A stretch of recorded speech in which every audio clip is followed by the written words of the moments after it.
believe we should start on time. There are people still to come, I think. So we should perhaps allow the academic 5 minutes.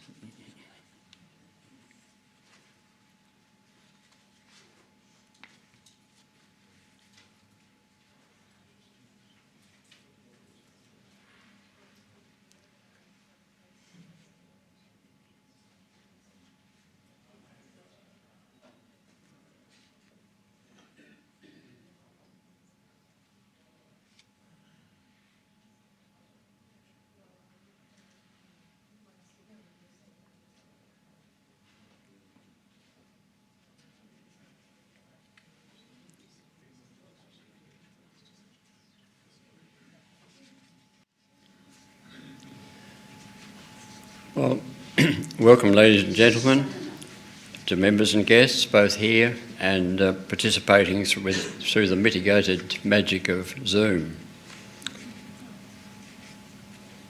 We remember the Letera Marina people, the people of the land on which we meet, and we acknowledge all Palawa people, its traditional custodians, and their elders past, present and to come.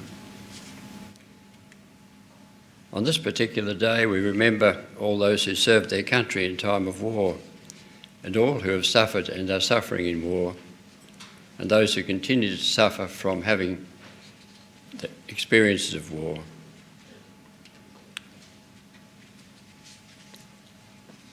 I'd like to particularly welcome Mary Kulhoff, the President of the Royal Society of Tasmania, and her husband, who are with us today. Mary would like to make a brief remark.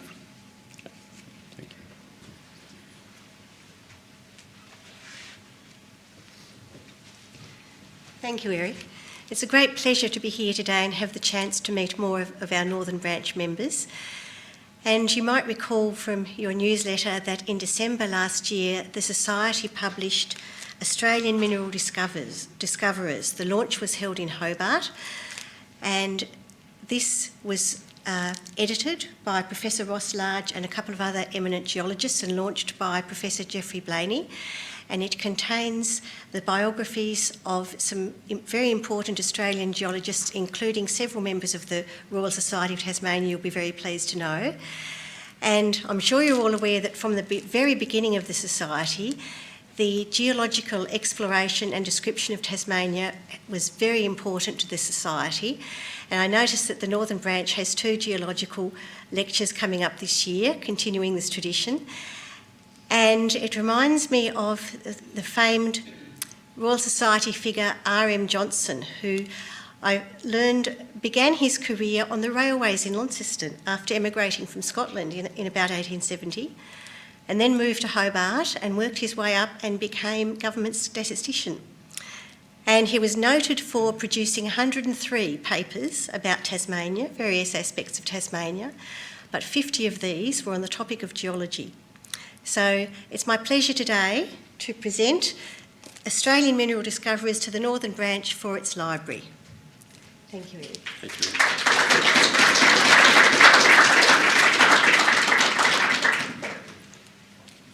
Our librarian is here, so we'll put it safely in his hands before the afternoon is out. Thank you very much for that.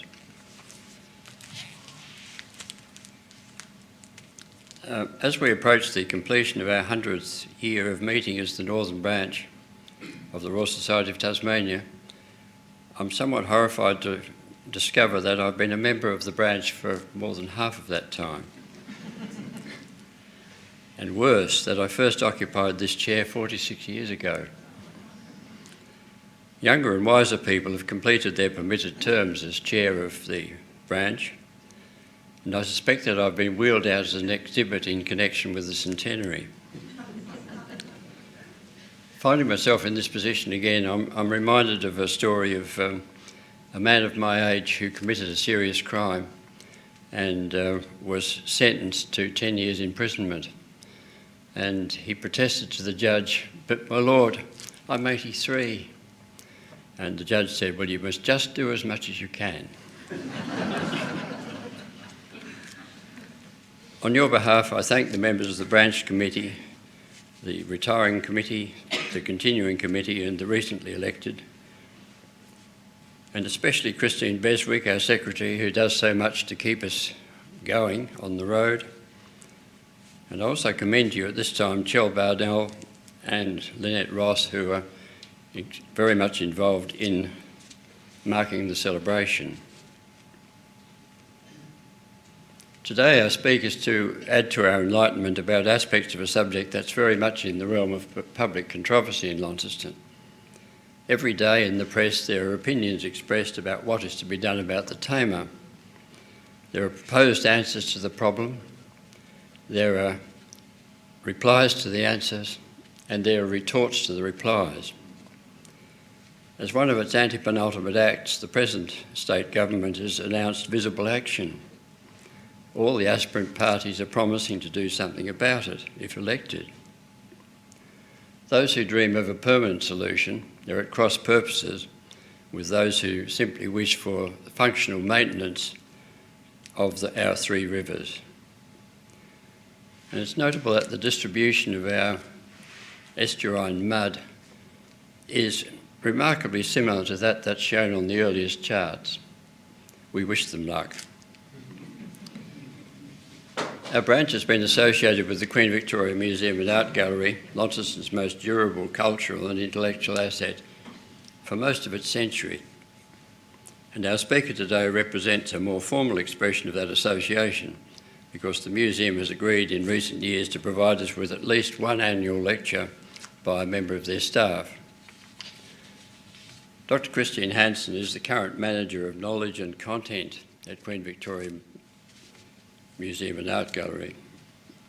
She arrived in Launceston from Sweden, where she was a scholar at the Centre of Environmental Humanities at Gothenburg University, and worked for the Swedish National Museum of World Cultures. She has a PhD in history from Australian National University, and these days proudly calls herself a Tasmanian. I'd like to welcome you to the rostrum, Dr. Hansen.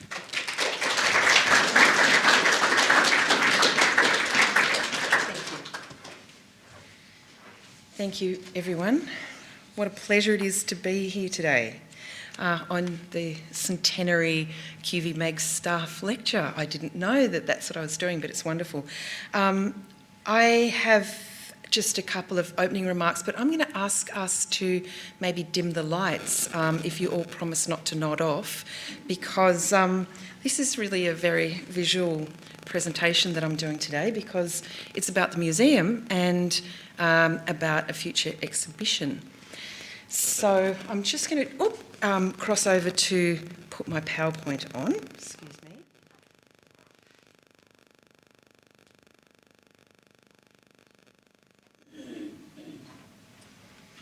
Now I've got my clicker. So thank you very much, and it's such an honour to be speaking to you on this Anzac Day Sunday. And like Eric, before starting, I'd like to acknowledge the country we're standing on and its traditional owners, the people of the Stony Creek Nation. Of course, that's a poignant acknowledgement given the exhibition For Country for Nation, which is showing in the main gallery here. I don't know if any of you had a chance to see it. It's a show from the War Memorial about Aboriginal and Torres Strait Islander men and women who fought in Australian and international conflicts. And I just want to actually read a quick word which is at the beginning of the exhibition, which sets the purpose of the touring show. It says, "For Country for Nation is an honouring of our warriors and soldiers who fought for country, a remembering of our communities and countries deeply affected by war, and a joining together in the spirit of peace." And that's a wonderful sentiment, actually, that opens this talk, because, first of all, it's Anzac Day, and given our discussion, it's also appropriate to acknowledge the deep time human occupation of this exact site, this resource-rich floodplain on which families have lived and thrived for millennia, and to acknowledge that those people still exist. So the topic of today's talk is the plan for a future exhibition here at the museum, due to open sometime towards the end of next year.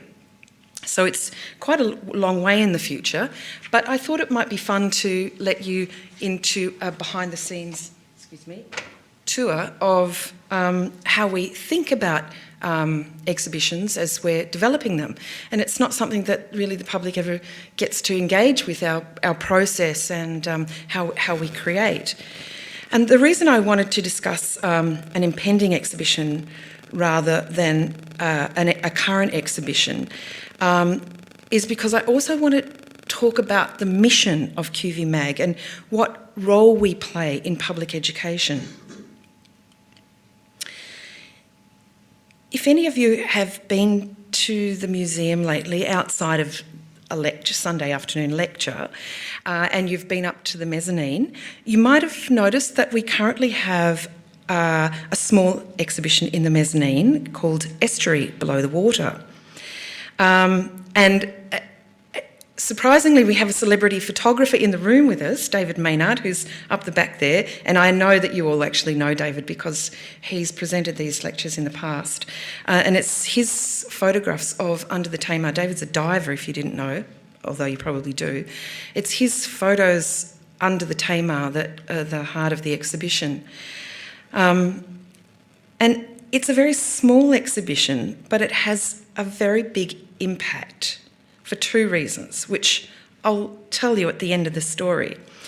But if you've been up there, you'd also noticed at the other end of the gallery is an exhibition on the history of wilderness photography in Tasmania and the influence photography's had on people's understanding of the landscape and how that in turn leads to the story, the role photography has played in the conservation movement.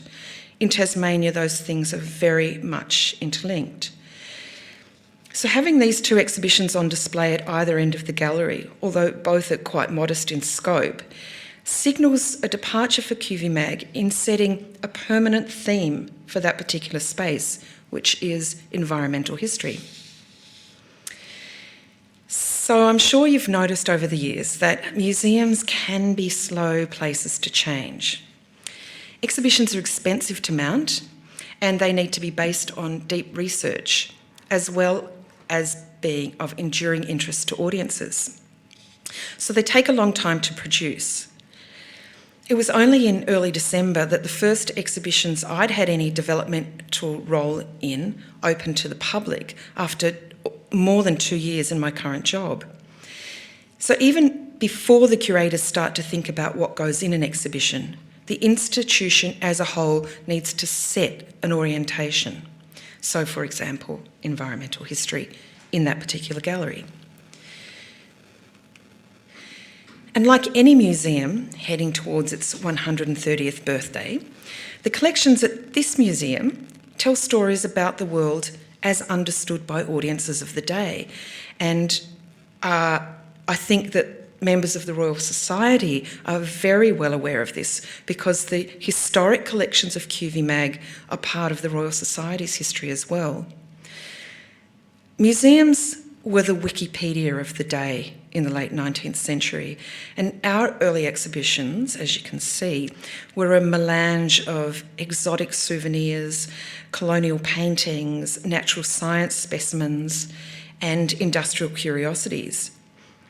I'm thinking here of the collections of Lady Grey, for example, which included, amongst many hundreds of items, an Egyptian mummy and Chinese ceremonial garb, or the samurai swords and armour, the endless collection of clocks, the earliest telephony technology, fossils from around the world which tell an evolutionary story, and so on. And it's not that there wasn't any taxonomy, but it was aiming to be an encyclopedic experience to come to the museum. And this was all about bringing news of the world to Tasmania with the ambition to educate the population. This high tide of collecting has left a rich material legacy, and one of which we're enormously proud and love sharing with the public. But things have shifted since the 19th century. We might be nostalgic for those wonderful, rich 19th and early 20th century exhibitions, particularly if we remember them from our childhood. But contemporary interests have actually reversed. These days, the world is in our pocket, in our hand 24/7. It follows us into every corner of our lives, and rather than come to a museum to find out about the world, contemporary audiences are looking for an experience that gives them relief from the relentless crush of poorly contextualised information. They want to be moved, they want to be inspired, and they want to feel a connection to and an intimacy with the place in which they're standing.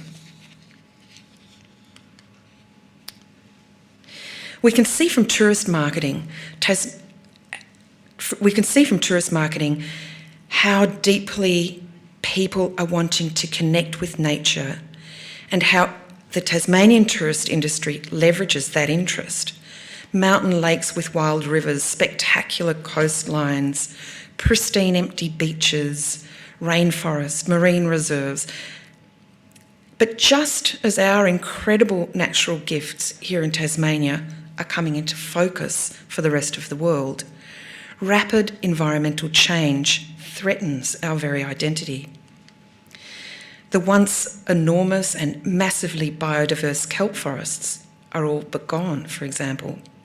The Gondwanic moss gardens are drying out. The high country lakes are evaporating. Hot wildfire is ever more common, and mainland insect species are surviving milder Tasmanian winters, finally getting a permanent foothold in our local ecosystems. The juxtaposition of these forces creates a new imperative for museums and reinvigorates their role, not just as sites of entertainment, but as institutions of public education. As custodians of the historic QVMAG collections, our task in this era is not only to tell stories about the past, but to address some of the most challenging issues of our time. So, how do we repurpose our collections to make them fit for the future? The answer for us, at least for the moment, is to understand ourselves and the place we live in, to see ourselves as inside the complex ecosystem we're part of. That is a compelling story, and it's one that interstate and international visitors want to share. But using a broad brush concept as the environment as an entry point isn't compelling. It isn't enough. Lists of facts are not enough. Uncontextualised information is not enough.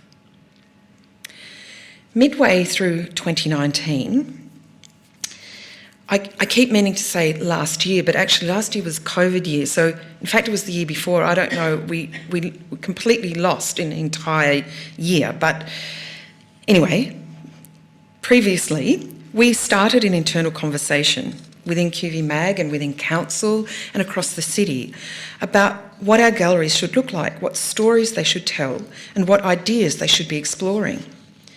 We also wanted to hear from professionals shaping the future of the city, as well as from people who inhabit the city and who understand through decades of experience and lived knowledge. A theme began to emerge, and this theme was a place. However, it was not a terrestrial place, but a liquid place. It was the Tamar. Stories about swimming in the gorge, of watching the rivers rise after heavy rains, stories of long-lost beaches and ships offloading their cargo of passengers and goods, multiple stories on how to solve the silt problem and the need to fix the sewage system. What became clear through these conversations is that we should have more confidence in our local stories. It's what people want to see when they come here, locals and tourists alike. And while we were seeing that there was a hunger for local stories, we were also seeing, mainly through conversations with local environmental scientists, that there was a rather poor understanding within the general community about the complex waterway we all live on. You might not be surprised to hear that. We realised that without knowing the rich and complex story of the estuarine system, we would be less able to make good decisions about how best to look after it. So that decided us. As an institution of public education, we want to tell rich stories about our own place. So why not tell stories that are fascinating, imaginative, innovative, and help our community to understand the confounding tidal world of the Tamar? But where to start? Well, with the science, of course. Without a grounding in good science, we have no story. And we're not the first people to think of this. Kanamaluka or Kanamaluka Ka and Ponrabble are the names given to what we call the Tamar by the traditional owners of this country. Kanamaluka Ka is the name of the upper end of the estuary, the waterway that starts at today's seaport, or where we are, just across near Bunnings. Ponrabble is the section closer to the heads, where the salt water starts to dominate. When we use these names, we invoke the rich life worlds of the traditional owners, ancestors. Those life worlds encompass the skies, the waters, and the land. They tie together science, spirituality, creativity, philosophy, natural resource management. They are born from millennia of close observation, as is all science. The idea of close observation is at the centre of our strategy, where we take a theme or a topic, in this case the estuary, as our starting point. If the encyclopedic exhibitions of the early QVMAG were reaching for breadth, here we're aiming for depth. We're looking to provide a window or even a magnifying glass that audiences can look through to understand this fragile, fascinating and unique aquatic system. Even if the science, the physical qualities of the estuary and its surrounds, is always the background to the conversation about the Tamar, it's not always the foreground. Quite simply, the Tamar is the heart of this city. Its water has served as a vehicle for traders and travellers. It's been a source of food and beverage production. It's been used to bathe in and pour waste into. It's given Launceston life. But when we began to examine how people think about Kanamaluka, we realised straight away that something was missing. We hit the stories about swimming, about floods, about childhood memories of fun times on the water, and of course multiple stories on how to solve the silt and fix the sewage system. But we were looking for that really deep connection into the intricate layers of habitat that the Tamar provides.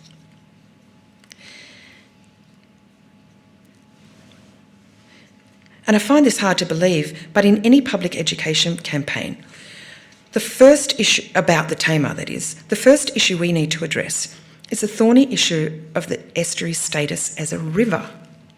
As the environmental scientist at the City of Launceston told me on our first meeting, it is not a river. Although it's complicated, it's not a river entirely either. An estuary is a semi-enclosed body of water where fresh water, in this case, from the north and south esk, meets salt water from the sea, in this case, Bass Strait. That combination has some very distinct hallmarks. First of all, it's tidal. Water leaves the estuary by flowing out to the ocean, but it also flows back in. Rivers do not flow backwards. This seems so self-evident that it feels ridiculous spelling it out in such simple terms. But the misnaming of the Tamar by Colonel William Patterson in December 1804, nostalgic as he was for the River Tamar, which passes Launceston in Cornwall, set in place a nomenclature that tells us the water flows in one direction. The resistance to any other understanding is as strong as it is bizarre. So it's tidal in nature, and the salinity varies along its length. And like any place where two or more edges meet, you get the edge effect, which is a highly productive hybrid ecosystem. It's these tidal variations in salinity and temperature that have given rise to Kanamaluka's rich and unique plant and animal communities.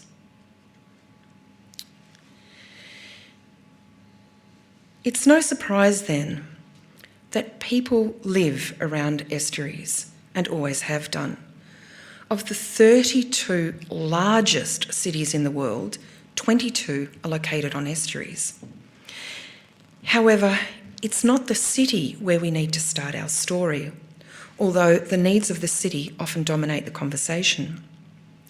Where the story starts is at rock bottom, literally, with the story of the land itself.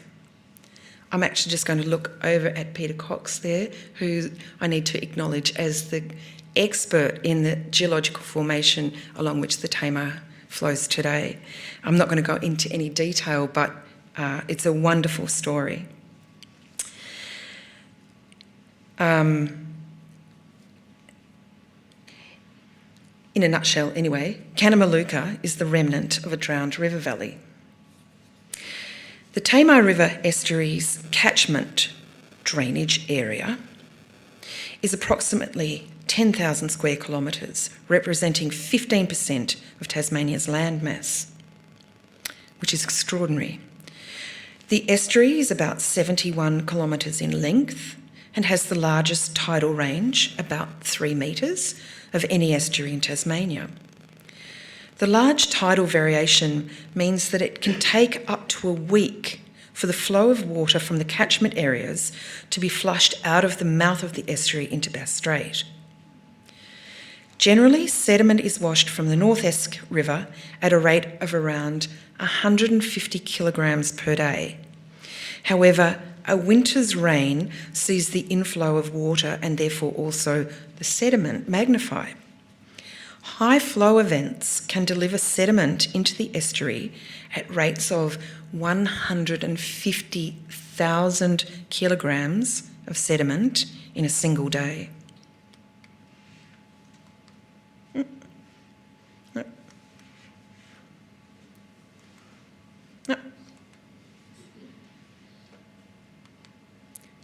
No, it's a flat battery, I bet. No.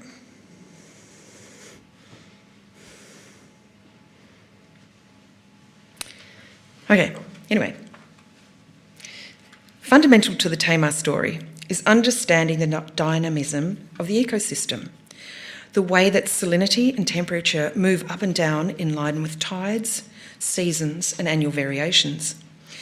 And it's these fluctuations which give the entire system enormous capacity to tolerate change.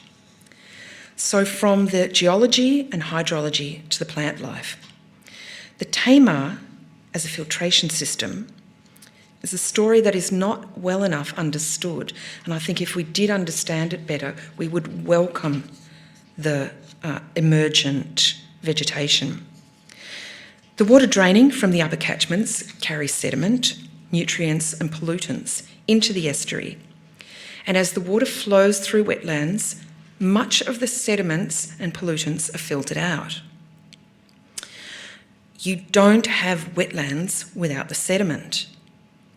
And wetland grasses and other emergent plants help prevent erosion and stabilise the shorelines, meaning those pollutants are held in place and are no longer polluting the water column. Thank you. This filtration process creates cleaner and clearer water, benefiting both people and marine life.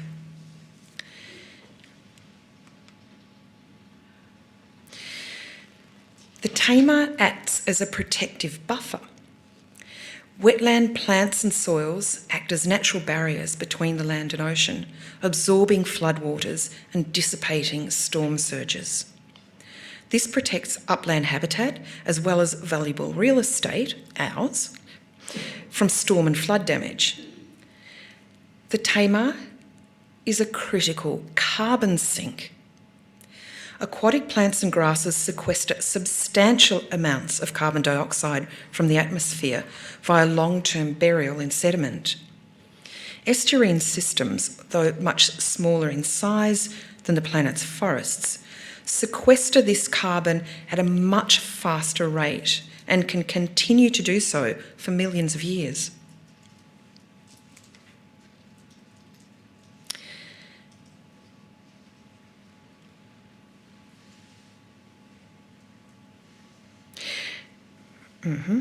Sorry, I'm just having some technical problems here.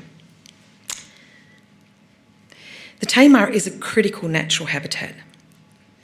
Many species of fish, birds, amphibians, and insects rely on it for food, places to breed, and migration stopovers. These species depend on the sheltered waters of the estuary for protected spawning places. I'm just going to go over to my slides because it's annoying when it gets out of sync. Excuse me.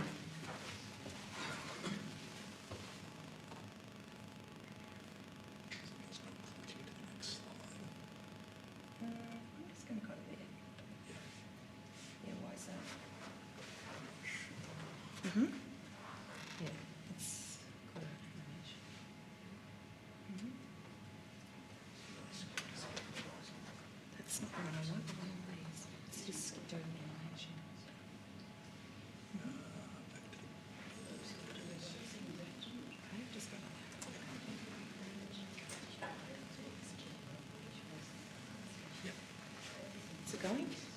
No, it's not. Okay, all right, there we go. That's what I wanted to show you. They're lovely photos of all the native species that live in these magic wetlands, and I didn't want to skip over them because they're too important to skip over. So the Tamar is critical natural habitat. Many species of fish, birds, amphibians, and insects rely on it for food, places to breed, and migration stopovers.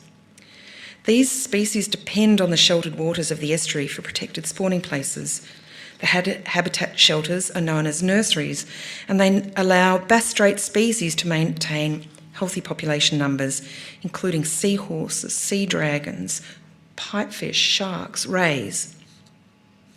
All of this explains why kanamaluka was listed as a high conservation value aquatic ecosystem, which is a specific designation, in 2011.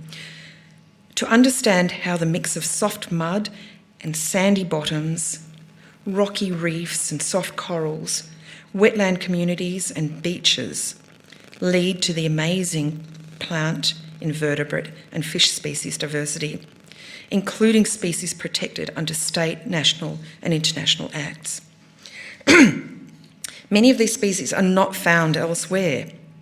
15 threatened fauna species visit or inhabit kanamaluka, including the white-bellied sea eagle and the Australian grayling, which actually were in the images. A number of threatened vegetation communities also occur along its shores, such as swamp paperbark forests and salt marshes. It's a breeding ground for a number of migratory birds protected under international treaties. The estuary is of critical importance to non-human communities we share our home with.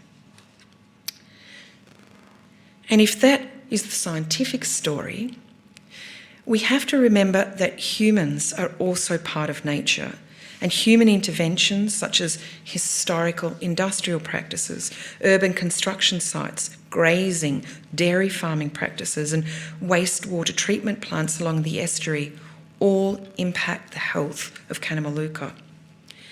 It's the human story that forms the social and cultural environment. Understanding this distinction is fundamental to the health of the Tamar because most estuaries around the planet are facing severe development and population stresses stemming from urbanisation and agriculture, and kanamaluka is among them. It's through this cultural social lens that we view the rich social history of the Tamar, which is where people's deep associations and identifications lie. There are no stronger flashpoints for those memories than those of floods. In Launceston, it's floods that really capture the public imagination, And it's through floods that many people understand interactions between the estuary and the city. These are images from our archive of the Great Flood of 1929, which of course is a cultural benchmark in northern Tasmania. It left entire suburbs underwater, including this site that we're on today. The city in darkness and infrastructure completely destroyed. It took the Tasmanian economy a decade to recover. However, despite the drama of a flood event and its long-term effects, that is not the most influential relationship we have with the estuary. It's this. While it might not be on top of our mind, it's actually flushing the toilet, which is our most common interaction with the Tamar.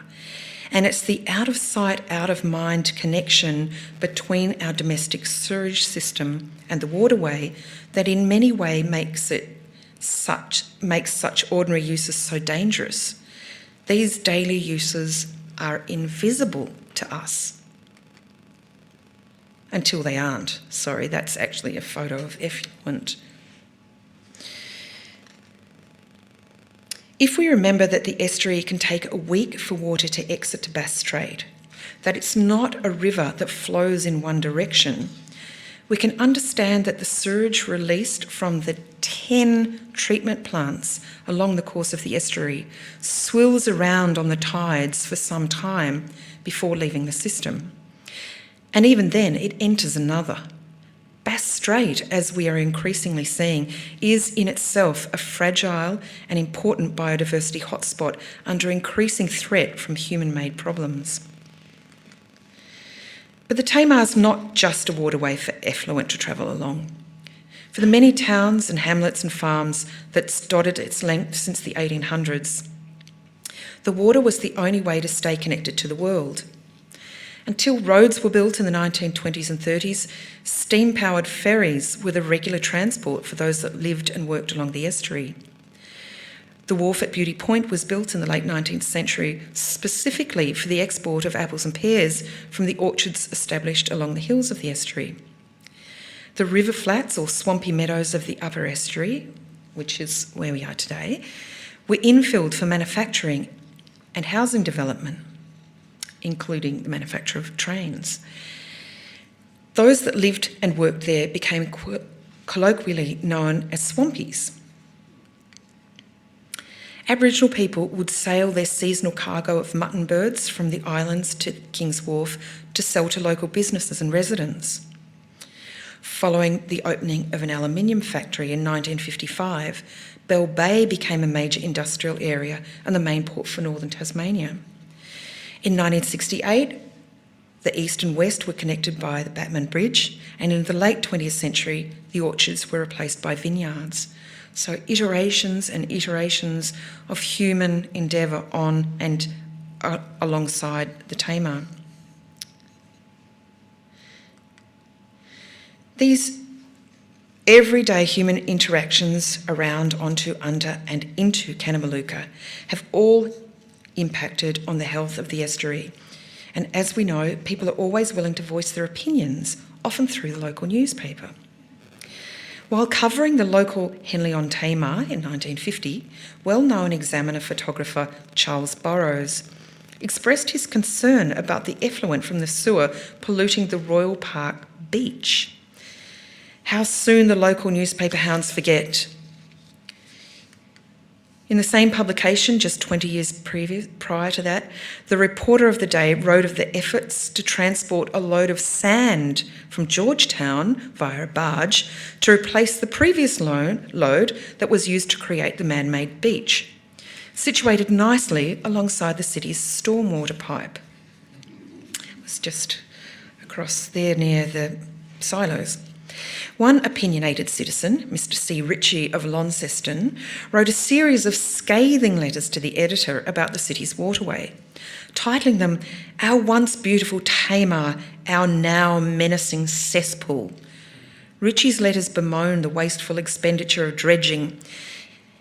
He writes, "The first duty of the City Council is to find out what our future requirements are, as our present requirements are most patent to everyone who will trouble to study the matter. They've been so often in the press and exhibited in plans so long talked over and digested as to make us sick to death. We are anxious to make this City of Launceston approach as near perfection as possible. We are desirous of having all the improvements of which the Tamar admits completed before the millennium makes this superfluous." Mr. Ritchie's series of 8 letters were published in the autumn of 1890. Some things never change. Anyway, as I said at the beginning, I'm finally getting to my point here. This talk isn't actually about the science of the Tamar or even its social history. That's for the exhibition to do. Rather, it's about how we can bring our museum craft to the topic to make a fascinating educational story that will inform and delight our audiences. So I mentioned at the beginning that we've actually installed the first experiment in this series with the exhibition Estuary, Below the Water. And I referred to the two reasons why it's having an impact. So the first is simple. It's scale. Our colleagues in the GIS department at the City of Launceston kindly allowed us to use their satellite imagery to create an 18-metre long image of the estuary, which captures its entire length from the CBD of Launceston to Bass Strait. Has everybody seen that image upstairs? No. You may pop up after and have a look. And although this is a very simple technical feat, well, apart from the satellite technology, obviously, it allows us to understand the estuary as an ecosystem. So much of the debate about various aspects of the Tamar are abstract, focusing on very small, decontextualised elements of the system. Seeing it as one long body of water helps us to understand it as an organism that is shaped by the underlying geology. It helps us to understand that if you do something at one end, it has consequences at the other. This simple photograph, not more than a sticker on the wall actually, has had a huge effect on audiences. Anybody who sees it, any local that is, immediately approaches and tries to find their house. And I'm not kidding, I took that 10 minutes before I came into this room today. It was so easy because anytime there's anybody in the mezzanine who's a local, that's what they'll be doing. This simple act of connection gives them a context of both scale and location to the bigger picture. The other technique we use in the exhibition, which has been also extremely successful, is surprise. So I mentioned David before, and I know many of you are familiar with his underwater photos because they're absolutely beautiful. The colours of the soft corals, the amazing diversity of the underwater world. But most people have no idea there are corals in the Tamar or that there's such a rich life under the water. It makes us stop and question ourselves, how much do we really know about this estuary that we think is so familiar? As modest as it is, this little exhibition has given us encouragement to keep going with this theme, because it's through people's imagination that we direct the experience audiences have.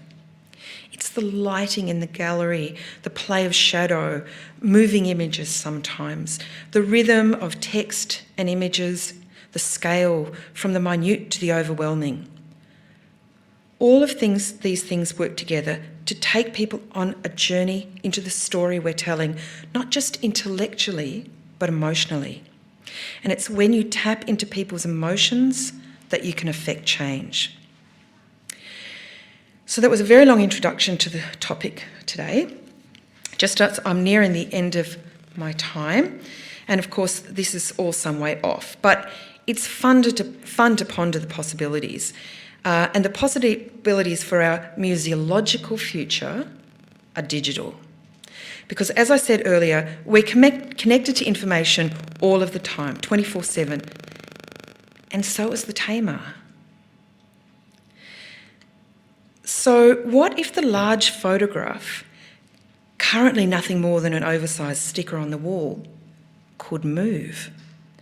What if we could watch data, live, real-time data, ebb and flow in the space?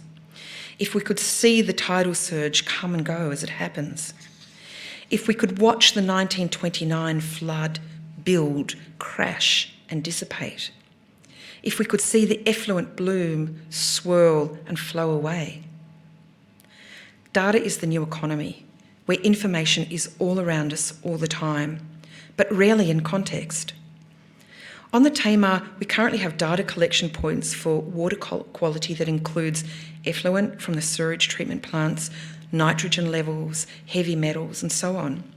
We measure the tide and rising water levels, rainfall, stormwater, runoff. We have data from the Bureau of Meteorology, including historic data that could be visualised as rain events leading to a flood.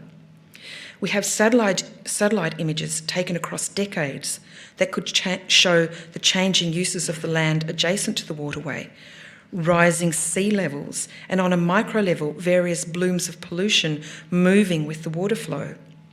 And more sensors to record ever more data are being added all the time. The next generation of curators are digital natives, as are the next generation of our audience. The exciting world of technology within museums is just beginning. But data visualisation sounds so boring. So I'd like to end by showing you something for inspiration. And I'm not promising we'll reach this level. What I have is a clip of actually a multi-million-dollar production that was made for the Beijing Expo in 2019. And it's a technology that's been picked up by museums all around the world. It's in Tokyo, New York, Singapore, all around the world. But we can dream, so have a look at this.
So that's data and museum exhibitions in the future.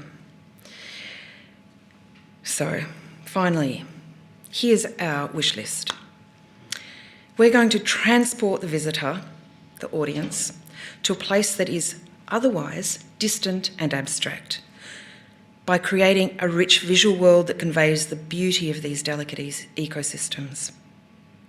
We'll connect the past and present water uses, heritage and management practices with future needs. We'll create an immersive space that provides accessible content and allows for transformational experiences. Museums are social spaces that can engage multiple generations, where everyone can find something of interest and relevance, and where people can engage at many levels and in many roles. Despite the 24/7 economy of information, people still find museums relevant and meaningful, perhaps even more so. And that's important because our mission is to make the public at large fall in love with kanamaluka, this beautiful, complex, fragile system, and in falling in love in an informed way to care for and protect her into the future. Thank you. Thank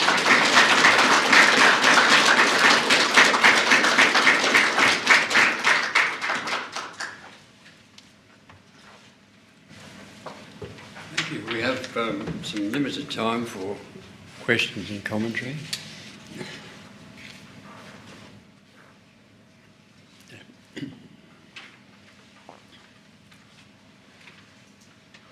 You've got a fragile ecosystem there from the upper to the lower. You also have a public concern with silt, and you have a public concern with sewerage output, and you have a million ideas as to what to do with it. It may not be within your expertise, but to the extent that you're able to, would you be able to pass remark upon the possible consequences on that ecosystem of idea number 1, idea number 2, idea number 3, and so on? The short answer, no, not really. I'm not a scientist, I'm a historian and a curator, so really what I wanted to do was just sort of weave together the strands that make a story about the ecosystem. I'm not in any way qualified to even understand the silt like any citizen of Launceston. I drive past it and look at it and wonder what its future is, so that's as much as I can offer on that, I'm afraid. Hello. There are two questions that I like answered. There used to be, I believe, a camera up near Georgetown that did 24-hour video feedback, whether that's still in operation. And both my wife and myself saw the Team Lab exhibition in Tokyo. Now, the good thing about that is it's fantastic visually, but would your museum think about haptic feedback with gloves so that if people touch something, they get that inspiration of water and touching the animal life? If you can help me raise the millions of dollars we need for that, I'd be very grateful. I think that I really just wanted to show you what a future digital exhibition looks like. Well, not the future, it's already here, it's arrived. And I don't think QVMAG will probably ever have the resources to do something of that nature. I don't know if you could tell, but when she was walking through the schools of fish, they were swimming away. They're sensors under the ground. And the Team Lab teams, it's called Team Lab because the exhibitions are made by a team of a mathematician, an engineer, an architect and an artist. So it's a really interesting way of putting thinkers together.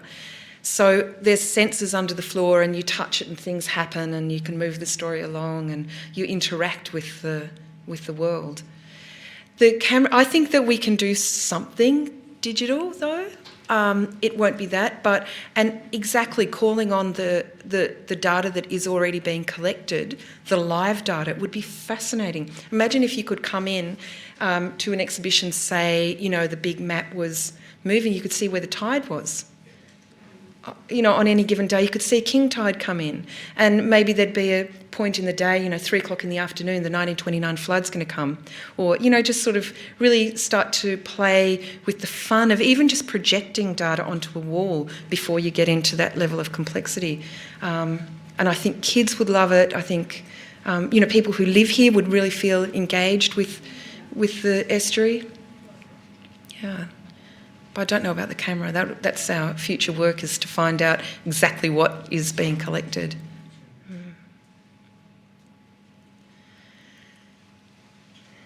It's okay, don't panic.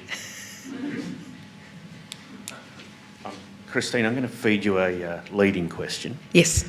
How is the development of this going to take place, in that collecting the data necessary for incorporation, but also some of the social aspects and views? For instance, this community, how can they get involved? Exactly. So we are developing this in collaboration with our colleagues at the City of Launceston at Town Hall, and in particular the environmental scientist Catherine Pugh, who I alluded to in my paper. We're holding a number of stakeholder engagement sessions over the next 12 months. And it's one of the reasons why it is taking quite a long time to develop, is because we want the science community and the local community to tell us what are the important stories that we need to tell. And so we have to do that really thoroughly. We are now, when I proposed this topic, it was in, Christine, I can't remember, December or January, I think, well before an election was going to be called. So it was very not in any way controversial at the time. So we're going to let the election just sort of come and go, because we live with this beautiful waterway, and election cycles, as you can tell from 1890's letters to the editor, come and go, and we still have to work out new ways to love this place and look after it. So that's a different kind of category of story, I think, that we're aiming for. So we're going to let that go, and then we'll be starting our engagement process. And I think that this audience in particular is really a fantastic place to call on, or a resource to call on for your ideas and feedback. The pollution that you've told us about in the river, how can we possibly eat any fish from the Tamar River? Yeah, I don't know. Do we eat fish from the Tamar River? I know some people who go fishing and they don't throw the fish back. Good luck. I myself am not a fisher person, so I couldn't really say any more about that.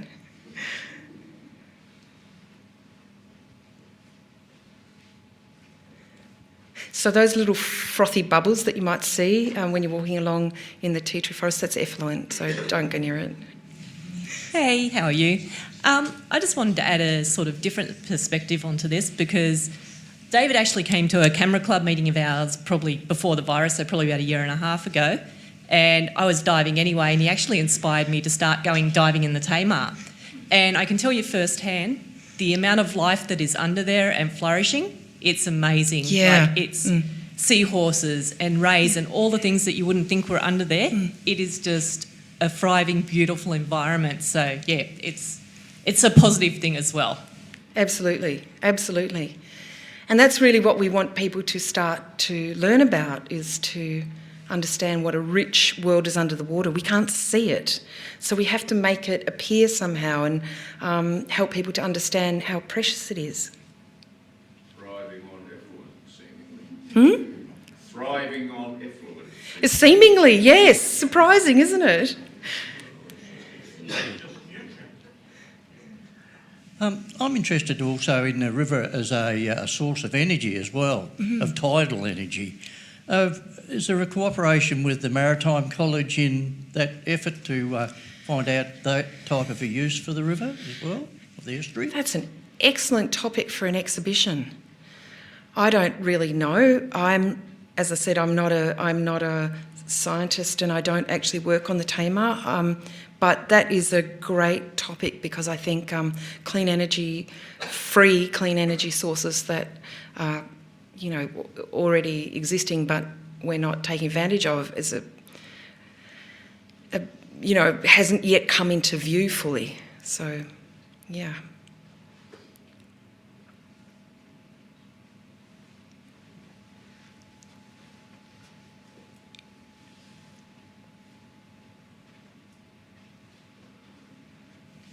Sorry, this is just a bit of a brain snap. UAVs, especially with David's photography, that would give you that live feedback as well as the variations in environmental areas around. So if you had a UAV working on a GPS running up and down the river, that would give you the feedback. Yes, David. So it's Christine's talk, so sorry, I'm No, going to go answer for a it, couple go for for you. Yes, there is work being done on grabbing tidal power. There's been a lot of work already done by the Maritime College. Yes, the Maritime College are also doing a lot of work with underwater vehicles and collecting that data, and adding imagery to that is pretty much a no-brainer. However, one of the problems with the Tamar is the strength and the variability in the water currents at any one place and one time, so the AUVs have real trouble with stability. However, both you guys have hit on points that are important to the Tamar, and the Maritime College / University are probably integral to some of this data collection for this future exhibition. See, let's ask the scientist. He knows more about it than I do. So, I think we've run out of time, actually. I think we have. Thank you. Thank you very much.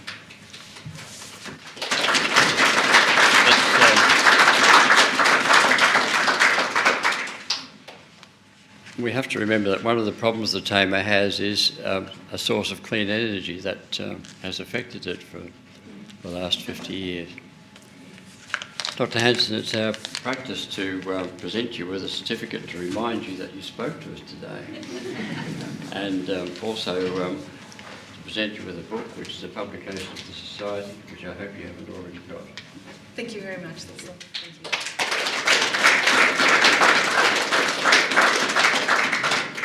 I would remind you that the next lecture is on the 23rd of May, and that will be on the impact of plastics on marine wildlife. So we continue the watery theme.